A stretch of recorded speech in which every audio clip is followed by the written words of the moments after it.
ആഹാ, സന്തോഷമായി കാണുമല്ലോ. ആ, ഇത്രയും കാലം പഠിപ്പിച്ച് ഞാൻ മമ്മിയുടെ അടുത്തുനിന്ന് മാറി നിന്നിട്ടില്ല. അതുകൊണ്ട് മമ്മി വരുന്ന കാര്യം ആലോചിക്കുമ്പോൾ തന്നെ നല്ല ഫീലിംഗാ.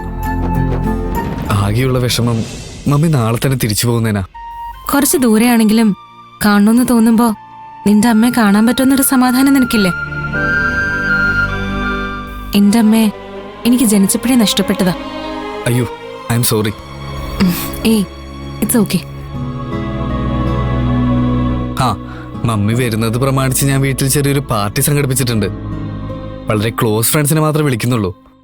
മമ്മിയോട് ഞാൻ നിന്നെപ്പറ്റി എല്ലാം പറഞ്ഞിട്ടുണ്ട്. നാളെ നിന്നെ കണ്ടിട്ടേ പോകുന്നുള്ളൂന്നാണ് മമ്മി പറഞ്ഞത്.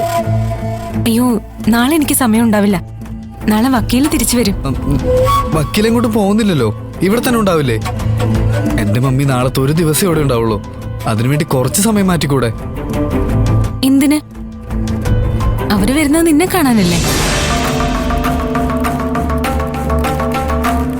ഇവിടെ അവര് നിൽക്കുന്നതിന്റെ പരമാവധി സമയം നിന്റെ കൂടെ ആവണം.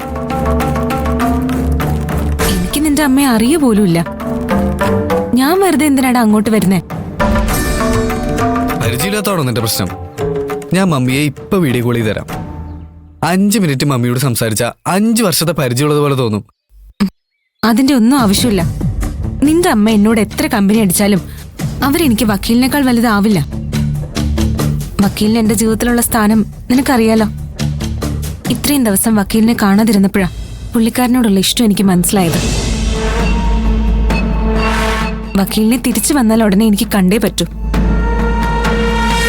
അതുകൊണ്ട് നാളെ ആരെ കാണാൻ വരാനും എനിക്ക് സൗകര്യമില്ല. ഞാൻ ബിസിയാ. അപ്പോ പാർട്ടി നന്നായി എൻജോയ് ചെയ്. ബൈ.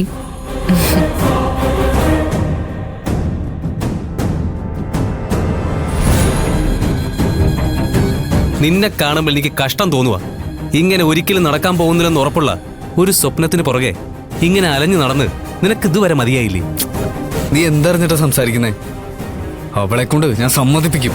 ഇടാ, അവക്ക് ആ വക്കീലെന്ന് പറഞ്ഞാലേ ജീവനാ. നീ അവള് പറയുന്ന ഒന്നും കേട്ടില്ലേ? എടാ, അവൾക്ക് മുകുന്ദനോടുള്ളത് ഇൻഫാക്ച്വേഷൻ ആണ്. അത് കുറച്ച് കഴിയുമ്പോൾ മാറും.